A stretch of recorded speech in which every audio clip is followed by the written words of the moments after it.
Welcome back to Missing. I am Tim here today with Lance. Lance, how are you today?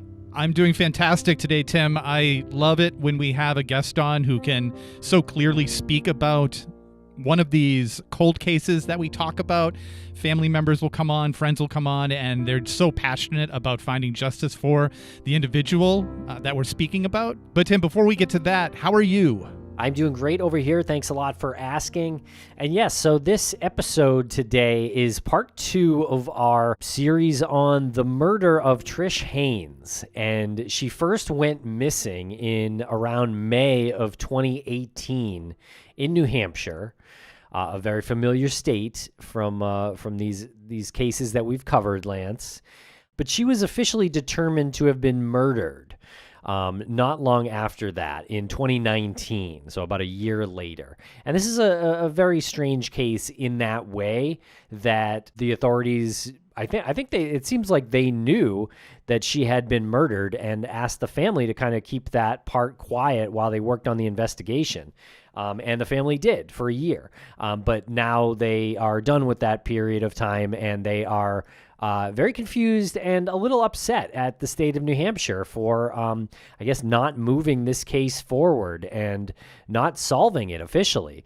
Although Trish was last seen in the company of Douglas and Ashley Smith. So a lot of our conversation here today with our guest, Chloe French, who is a former friend of both Ashley and Trish.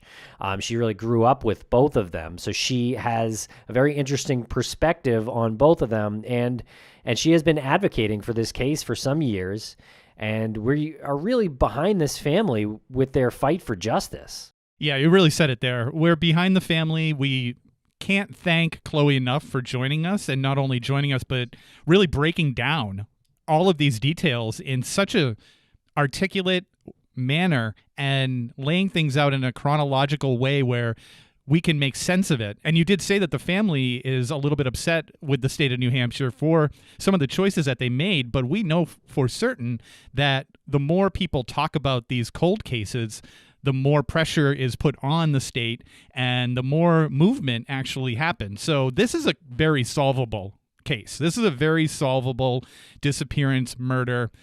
That's my personal opinion on that. And the more that Chloe and other members of the family, anyone who has these types of details, the more we can hear from them, I think the closer we'll get to an answer. Absolutely. And yeah, it does seem like a very solvable case. It seems like they have a very good idea of who they think committed the murder of Trish Haynes. Just kind of waiting now for justice to be done in the state of New Hampshire. Okay, just wanted to give a quick thank you to a few sources for clips that we play in this episode. One was from WMUR and one is from WCAX, both news outlets in New Hampshire. And there's also a clip from A&E's Live PD Wanted that aired in 2020. And there are links to these sources in the show notes. And if you want more information, there is a Facebook page, Justice for Trish Haynes. And if anybody has any information on Trish Haynes' murder, they're instructed to call, write, or email the Office of the Attorney General. That is at 33 Capitol Street in Concord, New Hampshire, 03301. You can call them at 603-271-3671, or you can email them at attorneygeneral@doj.nh.gov. Okay, everybody, and we will be back for final thoughts after the interview with Chloe, so stick around for that. And we're going to break real quick for commercial, and we'll be right back with Chloe French.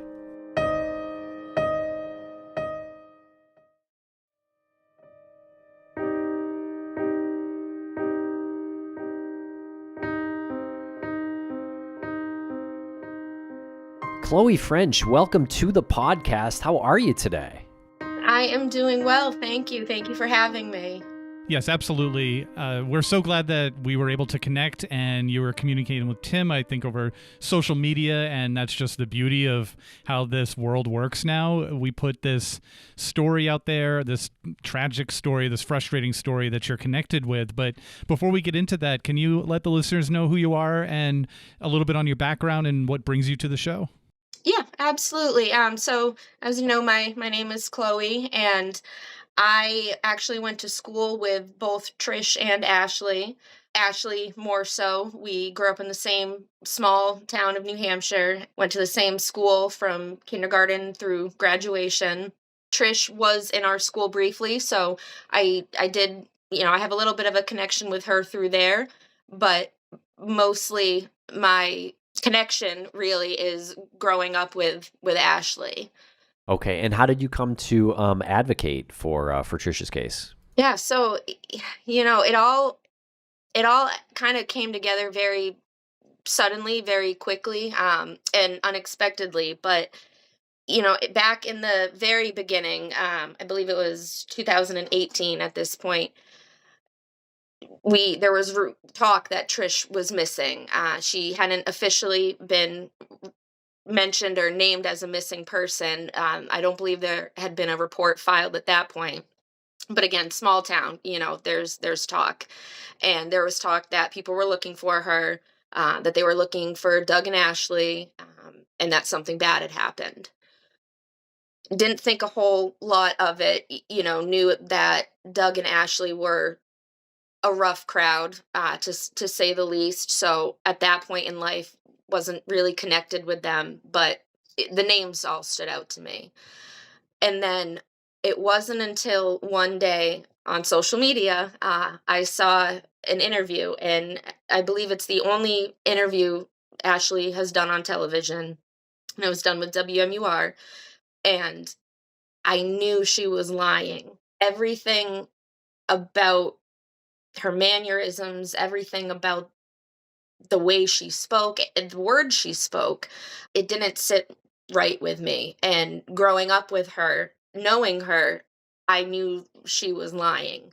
Now, we spoke with Ashley Smith. She says that she and Trish Haynes have been best friends since childhood. She says investigators arrived with a search warrant to 225 Main Street where she was staying yesterday, but won't tell her what's going on or why they are searching two other locations where she has been staying recently. Smith says she's worried about Trish Haynes, but she thinks she's just hiding somewhere. Did she ever live with you? She stayed with me. She didn't live with me, but we're best friends, so obviously we spent some time together. You haven't heard from her in a while? How long has it been? It's been a while. It's been at least, I'd have to say probably July or so, June. I'm not good with dates. They were asking her about Trisha's disappearance, where she was, and Ashley was very nonchalant, very unconcerned for someone whose best friend was supposedly missing. Right off the bat, she said, I don't know why they came here looking for her, when it was not public knowledge that Trish had been last known to be living with her. So it would make sense that the police would contact you. She just seemed to be right away distancing herself from Trish. Right off the bat, she said, she's a wild girl, she'll be fine, or she's fine. And it just didn't, if my best friend were missing, I would want to be helping. I wouldn't be on TV saying, I don't know why you'd be asking me about her, and she's wild, I'm sure she's fine. And so it didn't sound right. And so at that point, I just looked up Trisha's Facebook. I had seen a few posts from family members that had been looking for her, Trish, when you see this, get in touch with me. And I just started messaging them. Valerie was the first one to respond. And the more we talked, the more that I realized that something wasn't right. And now, 2025, here we are, and we know things weren't right, and we have a more clear picture of what happened, but we're still in the same boat that we were in the start. Would you mind going back a little bit? We have given the details about Trish's story to the listeners previously, but in your words, can you take us through what happened, and from your perspective, and when this was, and the events that transpired? Yeah, so I actually have, and I'll have to reference it, but I came up with a timeline of everything kind of as things were going on, and where there was just a lot of information to keep track of. We wanted to make sure that we kept everything straight. So it started back in December of 2017 when Trish left Florida to return to New Hampshire for that court case, um, which Tim and I had spoke about earlier, that it's common knowledge you don't typically, it's a very unusual move for law enforcement to charge a domestic violence victim with filing a false police report once they recant that report. But that is what brought her back to New Hampshire. And, from January 16th to January 28th of 2018, she was staying with her friend Becky. She was safe. She had regular contact with family, but she got bored. There was not much to do where Becky lived, not many people around, not really anything other than Becky. And that was great for a while, but Trish got bored. And she started reaching out to old friends, one of them being Ashley. And they made a plan at the end of January to spend about 2 weeks together. Trish was to go to Ashley and Doug's house for 2 weeks, and that was the plan. End of April is when things started to get messy. But between January and April, we don't have firsthand knowledge. What we are told from people who did have firsthand knowledge, Trish was not treated well. It seems that it was a steady decline in her treatment over that period. And again, it went from 2 weeks to months that she was there. Some of the children that were in the home have come forward and stated there was physical violence that they witnessed. Other people in and out of the home had witnessed similar slapping, punching from both Doug and Ashley. It wasn't just one of them, it was both of them. From what we've gathered, it does sound like Ashley and Doug may have introduced Trish to methamphetamines, something that Doug and Ashley were known for drug use. Trish was not up until that point. And that's something that her family, I don't know if they have quite accepted that, but from what I have gathered from multiple people, it does sound like they unfortunately did drag her into that hell with them. End of April, though, it is when the family was notified that something wasn't right. Sandy was contacted by the state and she was informed that Trish never showed up for her court appearance, which again was the whole reason that she had gone up there. And someone who makes the conscious decision to fly to that state to go to a hearing would be responsible enough to then show up to the hearing. So that's when they started to attempt to reach Trish, but they couldn't. They couldn't reach, they would briefly speak with her, but it was always through Ashley. Trish's phone was either broken or missing, but she couldn't speak with anyone. She had to call Ashley in order to speak with her granddaughter. And she did briefly speak with her a few times. The last time that Sandy spoke with Trish was on May 16th of 2018. A very brief conversation where she could hear Ashley speaking to Trish, but she was unable to interpret what was being said. Then Trish said, "I have to go," and ended the phone call. Sandy remembers that phone call because they would normally end it with, "I love you," or something other than "I have to go," and ending the phone. And that was the last time that they heard from her. According to the autopsy, her date of death was confirmed as May 18th. So that would have been 2 days after that conversation with her grandmother. Between May 19th and July 1st, Trish's family did repeatedly reach out to Ashley an attempt to speak with Trish, and it was always an excuse of she's in the shower, or she's unavailable. She just stepped out. She'll call you back. At that point, it wasn't hostile. It was just, she's not here. She'll call you later. During that time, which I actually took screenshots of, and I'm thankful that I did now, Ashley's mother, Wendy Place, made some just odd comments on Facebook, to public comments to Sandy, Trish's grandmother, specifically stating that she had spoken with Trish and Trish was safe in Vermont, and Trish just didn't want to have contact with Sandy or with anyone in the family. And it always struck me as, that is a very personal conversation. That is something that you wouldn't publicly post or say unless you wanted people to see that and you wanted people to think that was the truth. And all of those conversations are time and date stamped as after Trish was believed to be dead. So how were you speaking with her?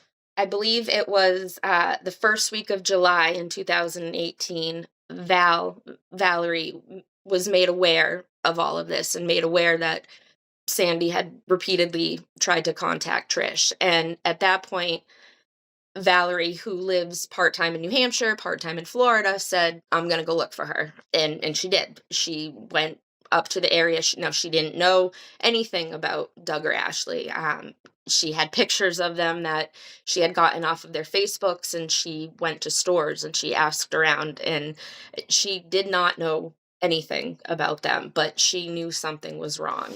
And then that week, in Woodstock, New Hampshire, North Woodstock, excuse me, Trish was officially reported as a missing person, and that was with Lieutenant Mylar, that she was officially reported. What is interesting about that is, once that investigation began, about a month later, on August 8th, DCYF went into the home and removed all of the children from Doug and Ashley's home, and they were never returned. Those children were never allowed back with them. They've been adopted, and they're safe, and they have no contact with Doug and Ashley. And that was, within a month, which I think says quite a bit about the conditions of the home, as well as what was discovered with interviewing the children. August 28th, the Attorney General did officially announce that Trish Haynes was a missing person, and the following locations were searched. There was 608 Wild Meadow Road in Grafton, 225 Main Street in Grafton, and 91 French Hill Road in Grafton. And all three of those locations were directly connected to both Doug and Ashley in one way or another. And mind you, those three were searched with, they had a helicopter, they had dogs, they went through those locations. And then on September 1st of 2018, there were crates that were pulled out of Grant's Pond in Grafton, New Hampshire. In those crates, which has now been made public, there was a washer and dryer. About 5 days later, on September 6th, the Attorney General's office announced that the crates were connected to Trish's disappearance. And that was all. That was all that was said, that there is a connection. And at that point, things went silent until January of 2019. At that point, Trish's grandmother, Sandy, was informed that the remains in the dryer did belong to her granddaughter, Trish Haynes. But she was told that was a secret. She was told not to say anything, that she could botch the investigation, not to tell family, not to tell anybody. She did get permission to tell immediate family. I am not sure when she got that permission. I don't believe that it was that same time. If I remember correctly, it took her a few times to even be allowed that. In February of 2019, we decided to create, Valerie and I decided to create a Justice for Trish rally. That's that's what it started as. At that point, the family had known for about a month that Trish was deceased, and we had known since September that there was some connection to Trish. And again, there had been no media, no announcement, no anything since September. So we decided to start the rally event page, which then later turned into the Justice for Trish page.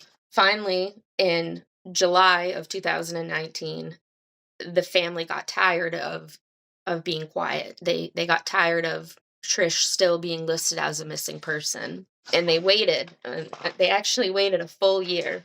They waited until September of 2019 to come forward and state that no, she's not a missing person. She's deceased and has been for a year now. At that point, the same day that we went public with that, the Attorney General's office did go public as well and say, yes, she is deceased. She's no longer classified a missing person, and that, yes, it was a homicide.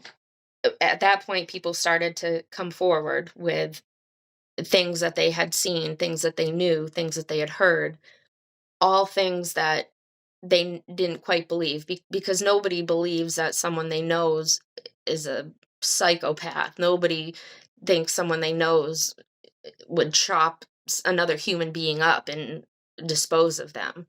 But it made it real when they heard she was deceased. It wasn't just a sick idea or a sick joke, or it was real. She was gone, and they had known for a year information that very well could have closed this case a long time ago. All right, we're going to take a quick break for commercial. And just a reminder, folks, that we will return at the end of this conversation with some final thoughts. Thanks to our sponsors, and now we're back to the program. In October of that same year of 2019, there were two members of the Justice for Trish page, two members who also had come forward to detectives and shared with the detectives what they knew. And that same day that they spoke with detectives, their cars were set on fire in their driveways, in their home. The fire started about 20 minutes apart, which is about the distance that it would take to drive between the two houses. Unfortunately, charges haven't been brought forward on that as of yet. We're still hopeful, but it's quite the coincidence. Then in 2020, it was January of 2020, that's when Doug Smith went on the run. He was featured on the live PD, America's Most Wanted, and that got a huge following. The U.S. Marshals have told us solid information from our viewers is helping them zero in on our prime suspect, Douglas Carl Smith Jr. He's a convicted sex offender, and now he's wanted for another sexual assault plus a gun charge and for failing to register as a sex offender. Authorities also want to question Smith about this woman, 26-year-old Trish Haynes, who was found inside a washing machine at the bottom of a pond. Haynes briefly lived with Smith in New Hampshire.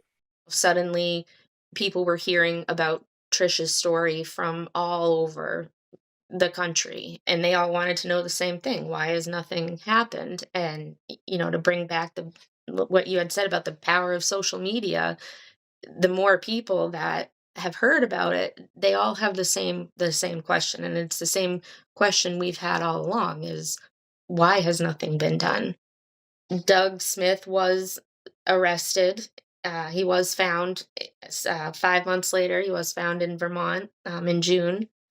He was arrested and has been incarcerated since then on unrelated. These are all unrelated charges from Trish. He has been up for parole and has been denied a few times due to housing situations. But him and Ashley are both, but neither one of them have been charged with anything. And unfortunately, since that, there really hasn't been any updates, any changes, anything, other than Doug and Ashley wreaked havoc a bit with their own criminal activities, which led them to be incarcerated as we speak. I would love to talk about what criminal activity they were up to beyond Trish's disappearance and murder. Yeah, so Doug Smith has a criminal record dating decades at this point. We grew up again in the same small town that Ashley did. He was quite a few years older than us. He didn't go to the same school that we did. He was a problem child from the beginning. He has normal siblings, but he's been just evil. I mean, he's been bad since the beginning, and he didn't go to public school with us. He didn't live at home. He went to a troubled boys' school. So his activities, I mean, during that time, leading up to his incarceration now, he was charged with sexual assault.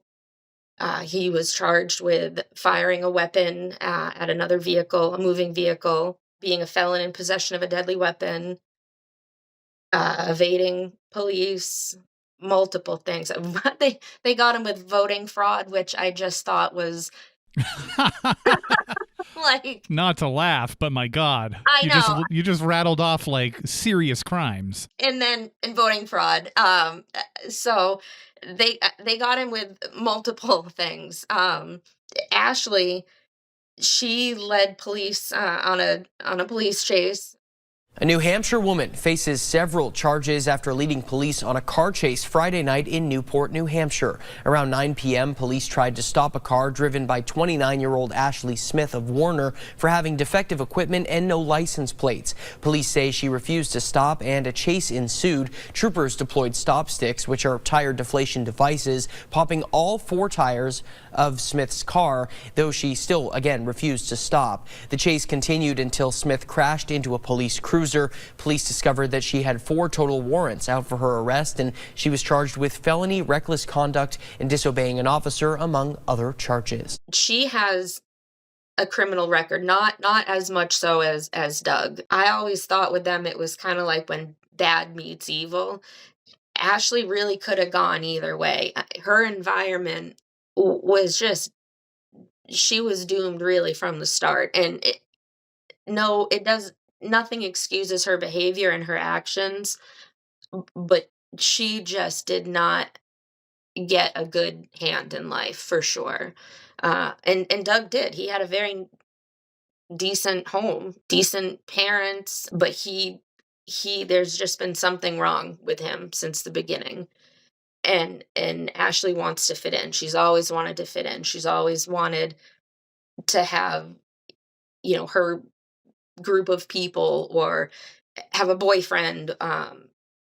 And so when her and Doug got together, I mean, it was just like an explosion, really. Man, isn't that amazing that there are people out there who just somehow find each other? And like you said, that's the explosion. So there could have been something that happened in her life that sent her in the other direction, in another, if you came up with another scenario, if she met somebody who was a super sweet human being, maybe things wouldn't have turned out the way they did.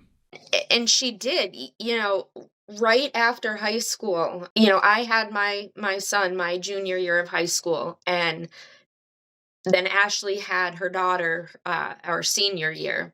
And right after high school, she was doing well.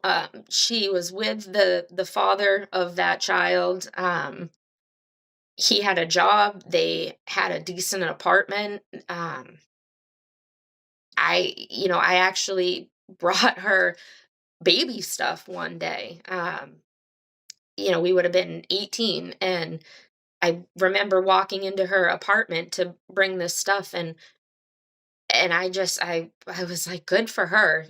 She beat the odds. She made it out of the hell that she was raised in.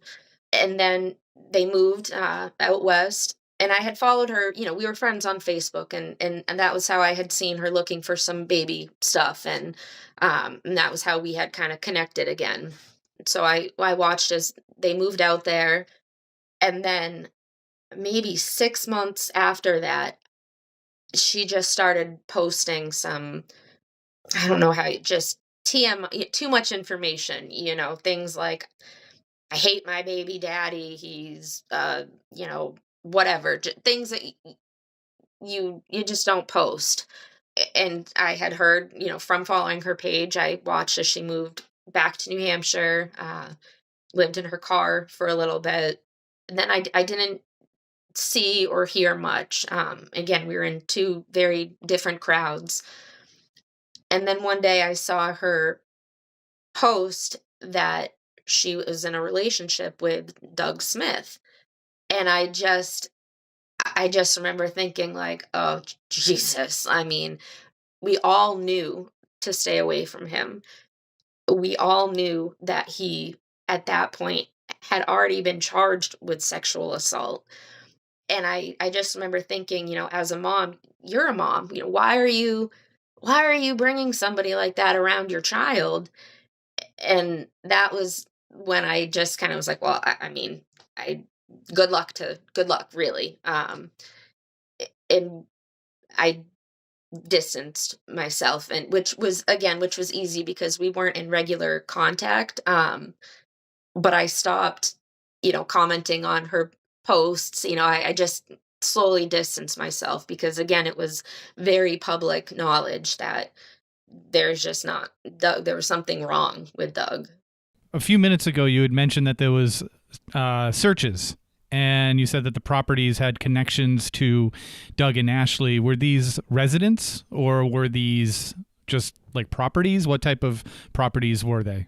Yes, so two of them were residents. The home in Grafton on Wild Meadow Road, and then the home in Grafton on 225 Main Street.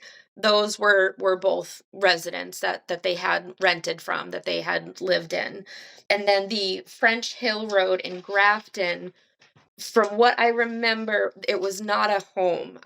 It was almost like a dump site. There was a burn pit area, a camper, but it wasn't a home. I believe it was just kind of land that they either had frequented, but the other two, those were the homes that they had rented previously. Like within the last couple of years? Within the last year, yes. I don't want to get this wrong, so I'm not going to say which one, because I don't want to mix up the two addresses. But one of the homes in Grafton, Trish was living in with them. So, yes, very, very recent. One of the homes was where they were living when their children were removed. So one of them was the current residence. All right, we're going to take a quick break for commercial. And just a reminder, folks, that we will return at the end of this conversation with some final thoughts. Thanks to our sponsors, and now we're back to the program. Can you take us back a little ways to what Trish and Ashley were both like in school? I can definitely speak more for Ashley, just because I have more experience with her than I did with Trish.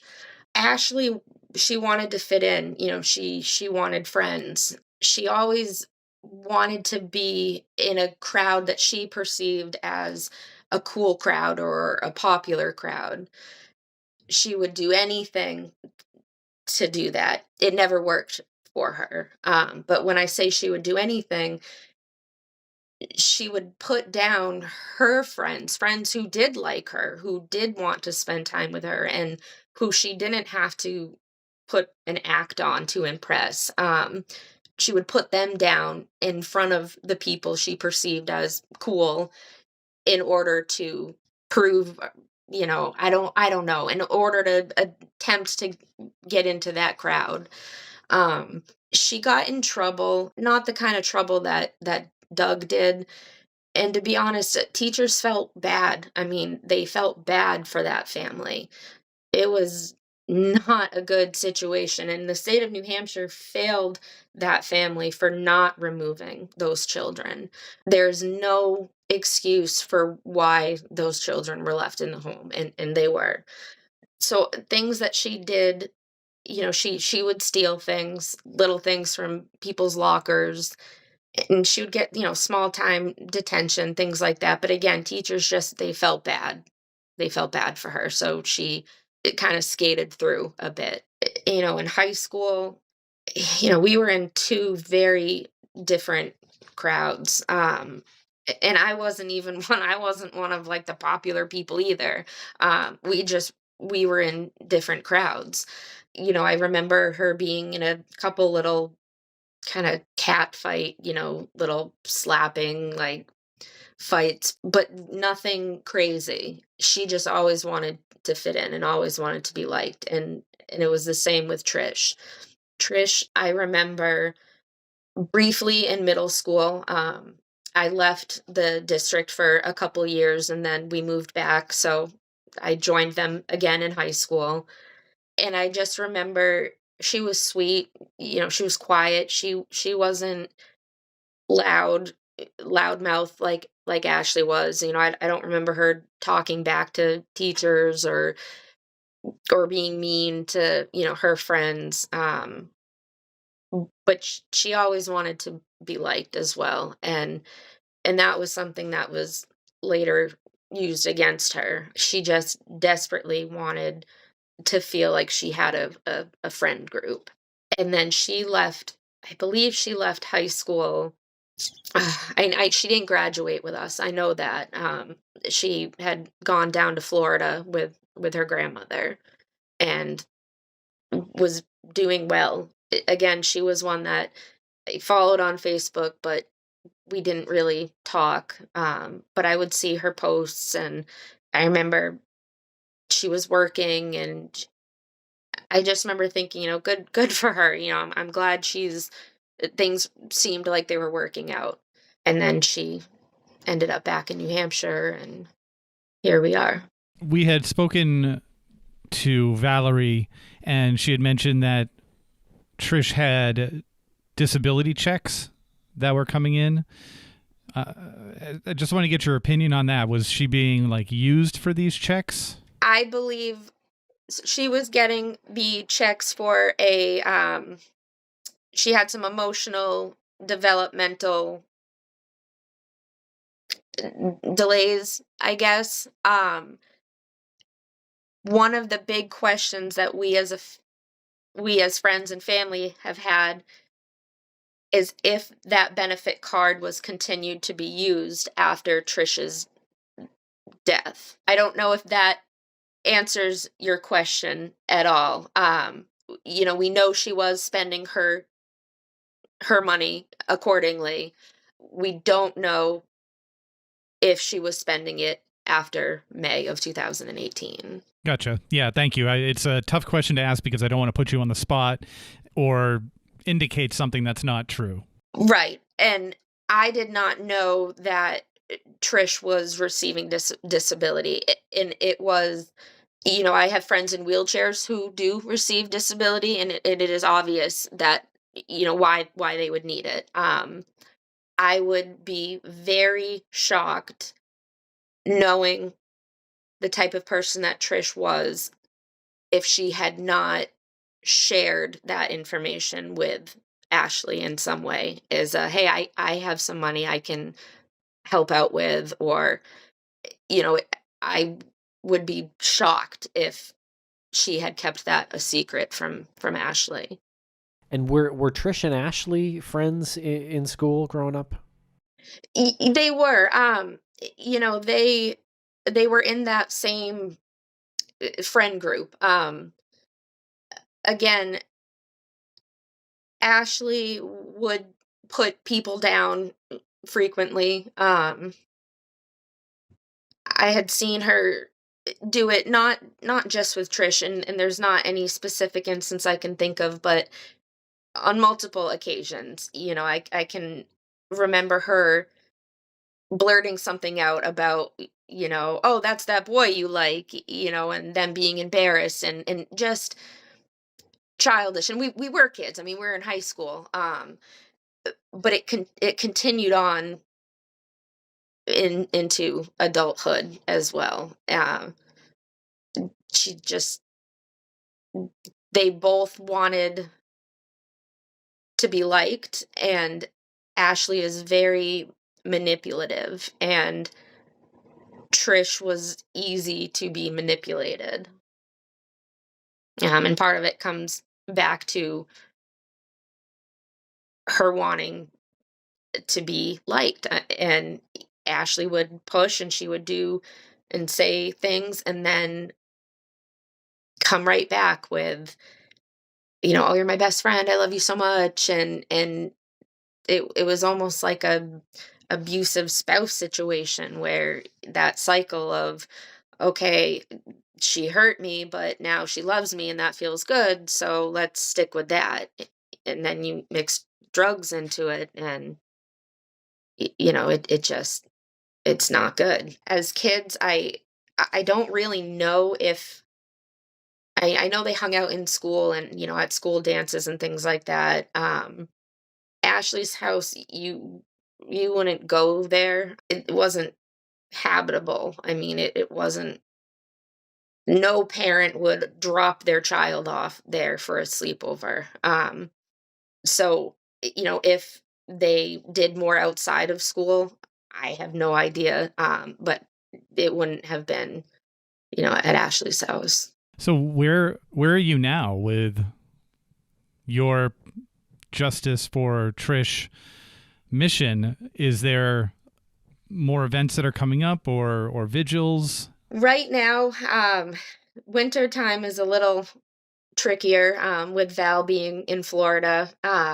We are hoping to get something pulled together, which we'll have more information on. But we did want to do an upcoming thing in September.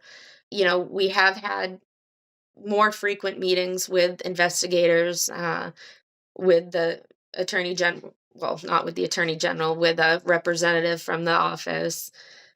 At this point, we just want as many people as possible to know what we know, and to hear about her story, and to ask more questions and put pressure on detectives, because I don't know what else to do at this point. It's been a long it's been a long road.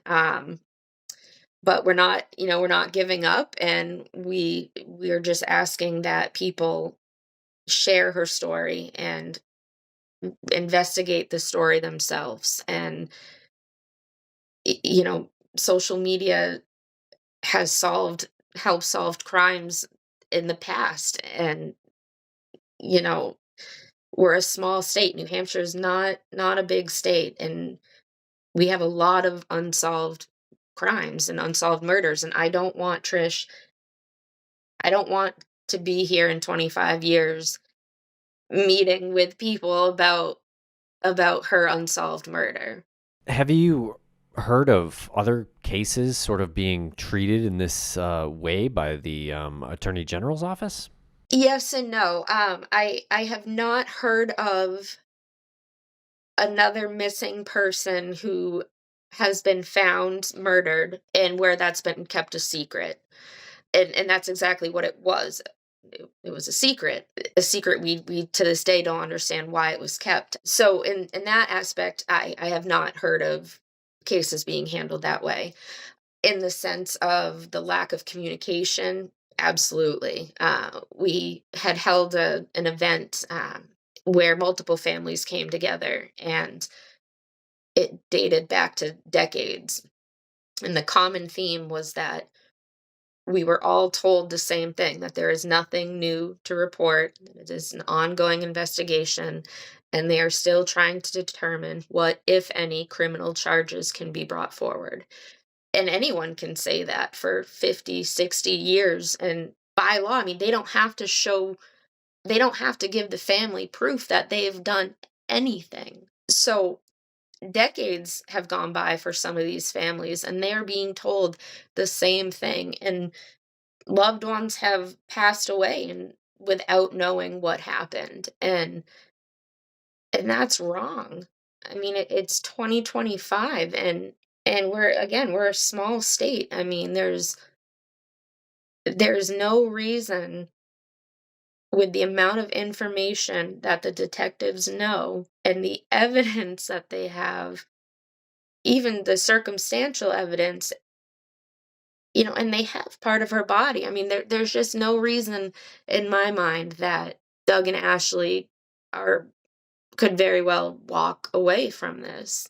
Yeah, I know. I find it so infuriating and kind of darkly fascinating that there's, like you said, circumstantial evidence, but there's also witness accounts and a history of criminal behavior, and they search properties. I just don't understand, like, where did it stop? Like, where did they hit a roadblock that prevented them from going that next step?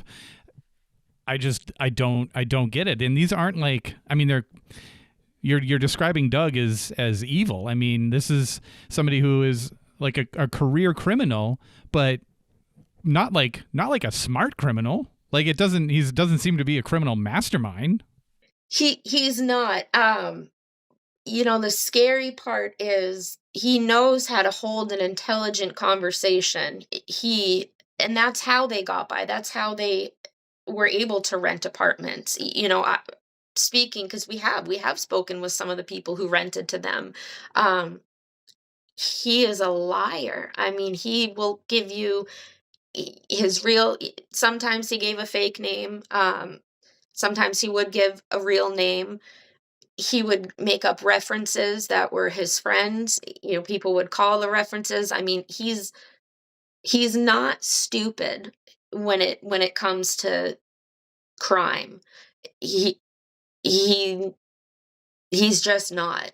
I mean, you could look at him and speak to him, and he comes across very, oh, yes, sir, no, ma'am, yes, well-spoken, clean cut.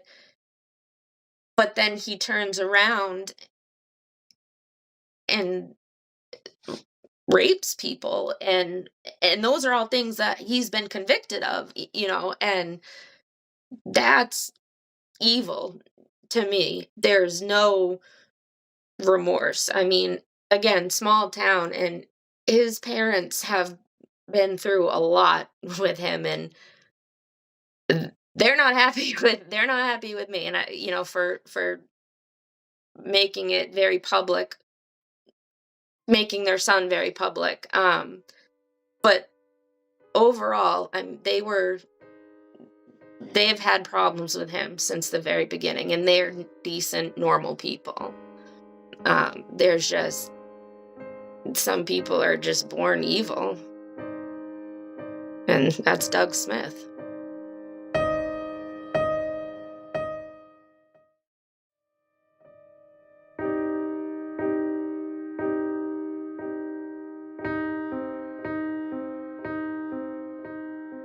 Okay, back here for final thoughts after the interview with Chloe. First reaction, I guess, is how knowledgeable Chloe is in the case, and how she kind of walked us through chronologically her story of Trish's disappearance and murder, and she seems to really have all the dates correct and all the information accurate. Yeah, there's not much that I can say that Chloe didn't already say, other than it's always refreshing when friends and family members and other people who know these stories can come on the show and they can compliment each other. Because we recently had on her great aunt, Pilleri Haynes Alvarez, and she's coming with the perspective of a family member, and there's a lot of emotion there, and Chloe was really detailed. And a lot of more of a clinical breakdown of everything, which, again, is always nice to have the family and the friends, if they're going to be fighting for justice here, having them compliment one another. And our listeners can hear that. And I think that just does so much for telling the story and getting that out there. any other podcasters, any other content creators who haven't covered this story really should reach out to them and get them on, because again, the more we talk about it, the more answers we'll hopefully see. Right. And it is still a little bit confusing on why the case hasn't been officially moved forward by the New Hampshire Attorney General's office, seeing that some aspects of it seem very obvious on the surface, at least. Trish went missing. She was living with Ashley and Doug Smith, and then she was found murdered a year later. And it sure seems like there was some abuse going on in that household, and possibly much more and even darker things. So yeah, we're really confused about this one, because it's almost like I don't know. Do we say, we need tips? Submit your tips to the Attorney General, or is it like submit your letter to the Attorney General's office that demands justice? Like I feel like I'm kind of caught in the middle of asking for both of those things with this case right now. Yeah, right? A lot of confusion and a lot of kind of head scratching on the conditions that she was living in. I mean, she was in this area because she needed to appear in court over some really kind of trivial incident. And I don't want to say that this was a fact, but the way it's been presented is that she was sort of living an enslaved lifestyle with these individuals, that they were using her and quite possibly her disability checks that were coming in. Like those, I don't know that for a fact, but those are sort of the dots that I'm connecting in my head. And honestly, in that situation with those types of people, there's always going to be a breaking point. And we see it a lot in these domestic situations, whether it's a husband and a wife like against one another, or in this case, it's a couple, and you have another unfortunate individual who's been introduced into this volatile situation. And I'm also really confused and disturbed about the bone that was found in the washer dryer. It's so kind of it's such an interesting detail that I don't know, like somebody made that decision to just put that bone in like, why not bury it? Why not just throw that bone into the water in a bag with a rock? I mean, it would never be found. Yeah, I don't know. That's an interesting question that, I don't have any insight into, seeing that I don't have any experience with something like that. But I believe Trish's great aunt Valerie, pretty sure she mentioned that Trish was potentially fed to animals, and that the jawbone is a part that the animal wouldn't be able to eat or digest. Yeah, I do remember Valerie making that comment that it's the only part that a pig can't consume and digest. Right. And we hear a lot about pig farms or pigs eating bodies, in covering missing persons cases for about 10 years, as we have here, Lance. That kind of rumor does come up more often than someone who doesn't cover missing people would think. Yeah, absolutely. I don't know where the genesis of that is. I think it's one of those things, well, if somebody is completely gone, what is the cause of that? So I think a lot of people go to that, and especially in sort of a rural area where it's more common to maybe have a farm with pigs. Again, even if that were the case, it seems so ludicrous to me to take that one bone and put it in the spot where it was probably going to be found, even though it looked like they were discarding it. Right. I'm guessing they didn't expect it to be found. Although it sounds like from the conversation we had with Valerie that someone may have led the authorities to that pond.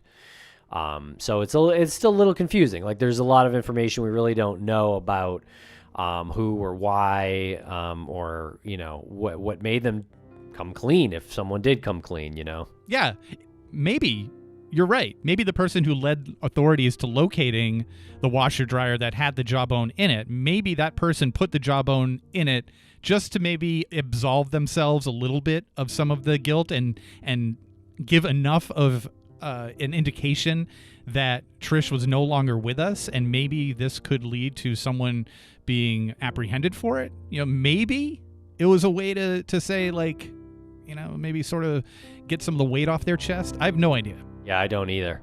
But I'm sure we'll find out more once this case is brought to trial, which I have to imagine is going to happen at some point in the next few years. I know justice works very slow, and in New Hampshire, sometimes slower than your average state. But this definitely seems like a case that should be tried. Okay, everybody. Well, thanks a lot for listening. We appreciate you sticking with us in this very sad story, this murder of Trish Haynes. If you have any information, please call the New Hampshire State Police at 603-223-4381.